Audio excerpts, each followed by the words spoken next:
जय श्री कृष्ण। दोस्तों, प्राचीन शास्त्रों के अनुसार घर पर पशु पक्षी आने से हमें महत्वपूर्ण संकेत मिलते हैं जिन्हें कभी अलक्ष्य नहीं करना चाहिए। आइए आपको इस प्राचीन कथा के माध्यम से बताने का प्रयास करते हैं कि घर पर पशु पक्षी आने से कौन से संकेत प्राप्त होते हैं। दोस्तों, एक समय की बात है, मध्य देश में एक अत्यंत शोभायमान नगरी थी। उस नगरी में एक गरीब बनिया रहता था। उस बनिया की एक पत्नी और 3 पुत्र थे। बनिया की पत्नी का नाम था लीलावती। लीलावती एक पतिव्रता नारी थी। वह केवल अपने ही पति से एकनिष्ठ रहती थी। वह गृह कार्य में दक्ष तथा परिवार का अच्छे से ख्याल रखती थी। किंतु बनिया की पत्नी कंजूस स्वभाव की थी। वह एक एक पैसे का हिसाब रखती थी। एक पैसा भी खर्च करते समय वह 100 बार सोचती थी। घर के अन्न का एक दाना भी वह खराब नहीं होने देती थी। घर को रोज स्वच्छ करना, घर के आंगन को साफ करके रंगोली बनाना, तुलसी को जल देना, तुलसी की नित्य पूजा करना, सूर्य को अर्घ्य देना, पूजा घर में देवी देवताओं की नित्य पूजा करना, संध्या उपासना करना, तुलसी के पास दीपक जलाना आदि प्रकार के सभी शास्त्रीय नियमों का पालन किया करती थी। लीलावती कभी देर से नहीं जागती थी। हमेशा ब्रह्म मुहूर्त में कर स्नान आदि करके घर के काम करती रहती थी। यूं कहें तो लीलावती एक अत्यंत गुणवान चरित्रवान नारी थी। किंतु उसके अंदर एक ही कमी थी। वह यह थी कि लीलावती बहुत ही ज्यादा कंजूस थी। वह अपने घर के अनाज का एक दाना भी कभी किसी को नहीं देती थी। उसके द्वार पर आए किसी भी याचक को, किसी भी भिखारी को एक पैसा तो क्या अन्न का एक दाना भी नहीं देती थी, क्योंकि उसे लगता था कि दूसरों को अन्न देकर उसे बर्बाद नहीं करना चाहिए, यह भविष्य में काम आएगा। लीलावती के घर की परिस्थिति गरीब अवश्य थी, किंतु उसका पति और वे दोनों ही काम करके परिवार का पेट पालने जितना अन्न जमा कर पाते थे। लीलावती रोज सुबह अपने घर के सारे काम करके मां लक्ष्मी के मंदिर में जाकर उनकी पूजा करती थी, जिससे माता लक्ष्मी भी उस पर प्रसन्न थी। किंतु लीलावती की गरीबी का कारण वह खुद थी। लीलावती के कंजूस स्वभाव के कारण कई बार उसने अपनी किस्मत को ठोकर मार दी थी।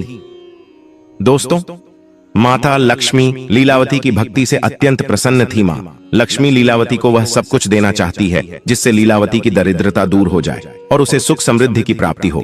इसीलिए एक बार माता लक्ष्मी लीलावती की परीक्षा लेने की सोचा। दोस्तों, लीलावती का घर ऐसा था जहां पर न कोई पशु आता था और ना ही कोई पक्षी, क्योंकि उसके घर पर पक्षियों को अन्न का एक कण भी नहीं मिलता था और ना ही पीने को पानी। लीलावती के द्वार पर न कुत्ते आते थे और ना ही कोई गाय आती थी, क्योंकि सभी जानते हैं कि लीलावती किसी को भी अन्न का एक कण भी नहीं देती है।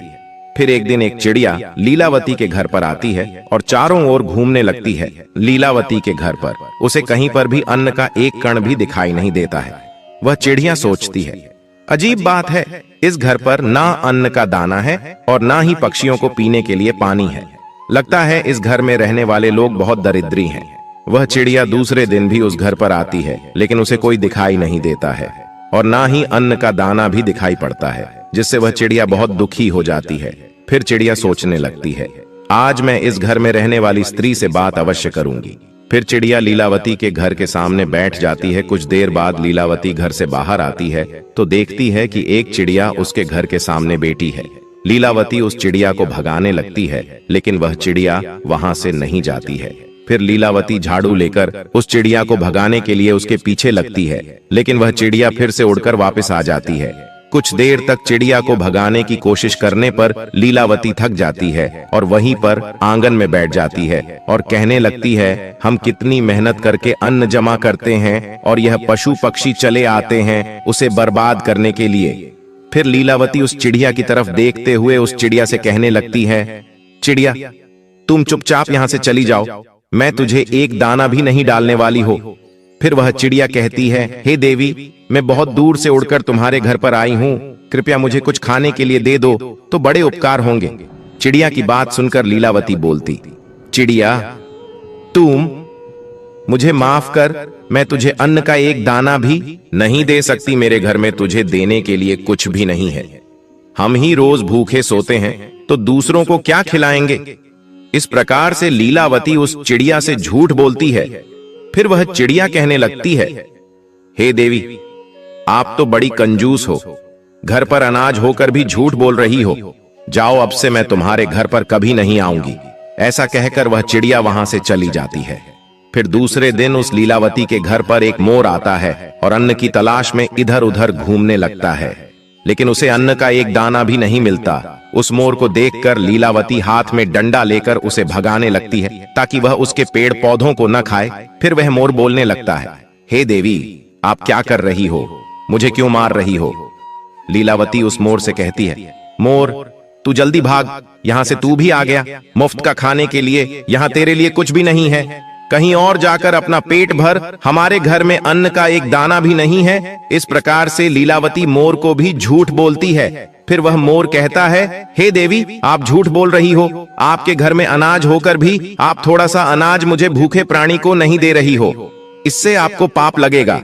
लीलावती कहती है, वारे मोर, तू तो बड़ा चालाक है, मुझे कैसे पाप लगेगा? मेरी मेहनत का अन्न में दूसरों को मुफ्त में क्यों बांटूं? मेरे बच्चे तो भूखे ही मर जाएंगे। अगर मैं दूसरों को अनाज बांटती फिर तो हमारा क्या होगा? मोर कहता है, हे देवी, तुम इतनी निर्दयी और निष्ठुर हो। अब से मैं तुम्हारे घर पर कभी नहीं आऊंगा। उसके बाद वह मोर एक पंख लीलावती के घर के सामने गिराता है और उस स्थान से दुखी होकर चला जाता है। लीलावती उस मोर के पंख को उठाकर बाहर फेंक देती है। उसके बाद एक गाय लीलावती के द्वार पर आती है तो लीलावती भी उसे डंडा दिखाकर भगाने लगती है। गौ माता कहती है, हे देवी, मैं कई दिनों से भूखी हूं, कुछ खाने को दो। लेकिन लीलावती एक रोटी भी गाय को नहीं देती है। इस प्रकार से कुत्ता, बिल्ली, उल्लू, कौवा आदि पशु पक्षी उसके घर पर आते हैं और लीलावती एक भी पशु पक्षी को अन्न नहीं देती है और सभी को भगा देती है। वे सभी पशु पक्षी निराश और उदास होकर भूखे प्यासे ही लौट जाते हैं और फिर दोबारा लीलावती के द्वार पर नहीं आएंगे, ऐसा कहकर चले जाते हैं। फिर एक दिन रात के समय एक चमगादड़ लीलावती के घर की छत के एक कोने में आकर लटकने लगता है, जिस पर लीलावती ध्यान भी नहीं देती है। वह चमगादड़ न कुछ मांगता है और न कुछ बोलता है, चुपचाप लटकता रहता है। फिर दूसरे दिन अचानक राजा के सिपाही लीलावती के घर पर आते हैं और उसके पति को चोरी के इल्जाम में पकड़ कर ले जाते हैं, जिससे लीलावती बहुत दुखी हो जाती है और रोने लगती है। फिर लीलावती मां लक्ष्मी के मंदिर में जाती है और मां के सामने बैठकर रोते हुए कहने लगती है, ही माता लक्ष्मी, मैंने ऐसा कौन सा पाप किया है जो मुझे यह दिन देखना पड़ा? मेरे पति निर्दोष हैं, लेकिन फिर भी उन्हें चोर समझकर राजा के सिपाही उठाकर लेकर गए हैं।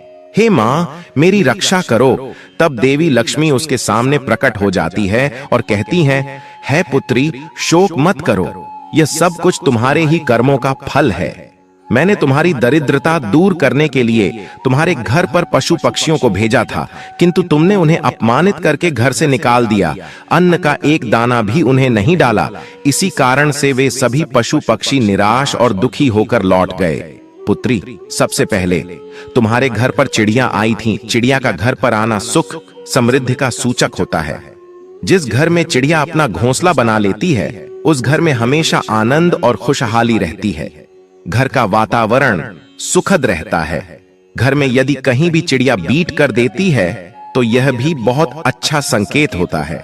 चिड़िया बहुत ही सीधी साधी और डरपोक पक्षी होती है।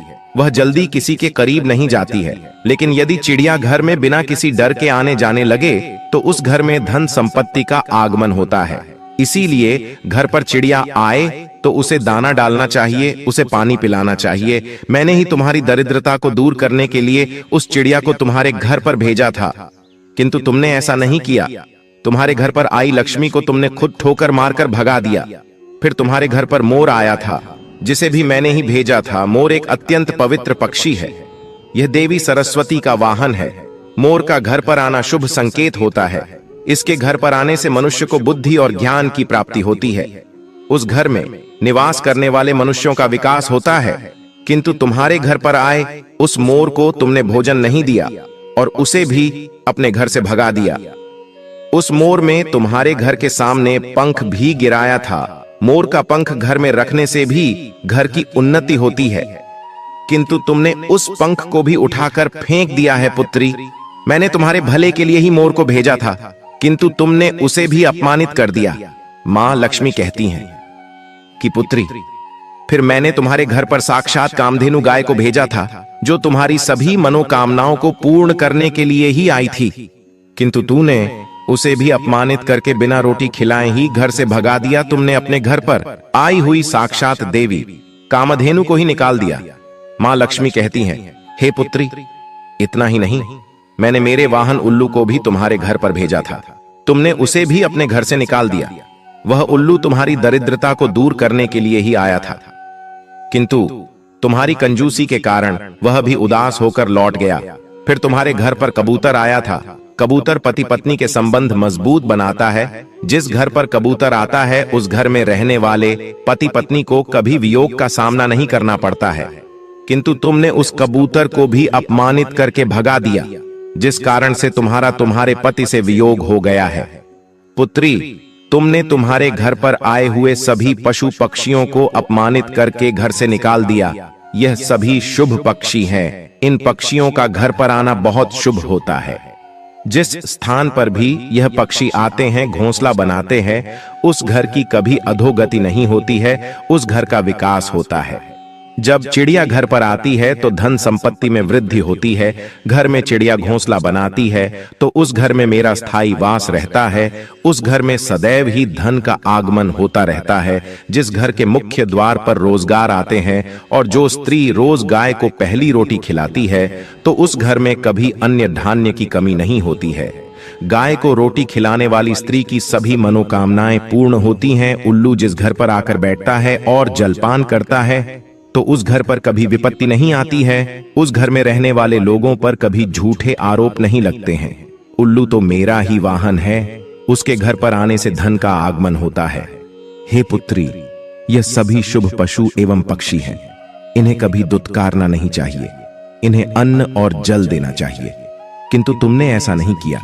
लेकिन जब तुम्हारे घर पर चमगादड़ आकर बैठ गया तो तुमने उसे घर से नहीं भगाया। चमगादड़ का घर में होना अशुभ होता है। यह पक्षी भूत प्रेतों की तरह उल्टा लटकता है। जिस घर में चमगादड़ आकर बैठता है उस घर पर विपत्ति और संकट आते हैं, धन की हानि होती है।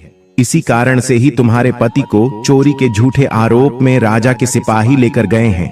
मां लक्ष्मी कहने लगती है, हे पुत्री, मैंने कई बार तुम्हारी सहायता करने की कोशिश की। मैंने कई बार तुम्हारे घर में प्रवेश करने का प्रयत्न किया, किंतु तुम हर बार मुझे घर से निकाल दिया। इसी कारण से तुम्हारे ऊपर विपत्ति आई है। मां लक्ष्मी की बात सुनकर लीलावती को अपनी भूल समझ में आती है और वह मां लक्ष्मी से क्षमा मांगने लगती है और कहती है, हे मां लक्ष्मी, मुझसे बड़ी भूल हुई। अब से मैं द्वार पर आए कभी किसी प्राणी का अपमान नहीं करूंगी।